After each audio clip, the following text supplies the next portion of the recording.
في تحركات عسكرية كبيرة بتحصل قدام عينينا في شرق المتوسط، واللي فاكر ان الموضوع مجرد مناورات عادية يبقى مش واخد باله من الصورة الكاملة، لان في حاجات كتيرة بتحصل في الكواليس لازم الكل ياخد باله منها. يا ترى ايه اللي بيحصل وازاي امريكا بتستعد للمواجهة الكبرى؟ كل ده واكتر هنعرفه مع بعض في الفيديو ده، فخليك متابع.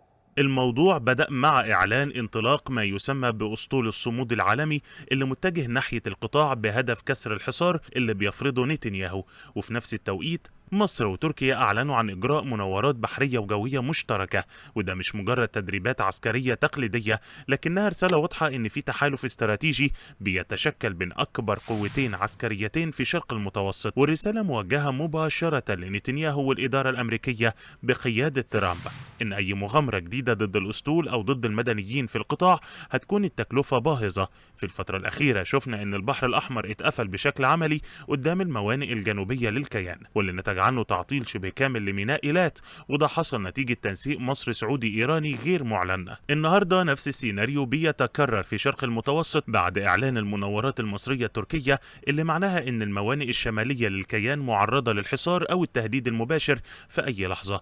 الأمر مش بس في البحر لكن كمان في البر، لأن الجيشين المصري والتركي عندهم القدرة إن قواتهم البرية تتحرك في ساعات قليلة وتبقى على حدود الكيان، سواء من اتجاه سيناء أو من اتجاه سوريا، خصوصا بعد التفاهمات اللي حصلت بين أنقرة ودمشق واللي أدت لوجود غطاء تركي رسمي داخل سوريا يسهل أي تحرك عسكري شرقا. ده كله بيحصل في توقيت حساس جدا، لأن نتنياهو وقع في غلطة كبيرة بسياساته المتهورة، واللي بالفعل نجحت في إنها تعزل دولته وتخليها دولة منبوذة حتى بين بعض حلفائها التقليديين. بالعكس، هو جمع أعداء الأمس على طاولة واحدة، مصر وتركيا اللي كان بينهم خلافات حادة بقى بينهم دلوقتي تحالف عسكري واضح اسمه مناورات بحر الصداقة، واللي معناها إن صفحة الخلافات اتقفلت وبدأ فصل جديد عنوانه إعادة تشكيل المشهد في الشرق الأوسط. لو بصينا أوسع هنلاقي إن المشهد مش بس مصر تركي، لكن في كمان دور مهم للسعودية وباكستان، ومن وراهم إيران وروسيا والصين. يعني اللي بيحصل مش مجرد تعاون ثنائي،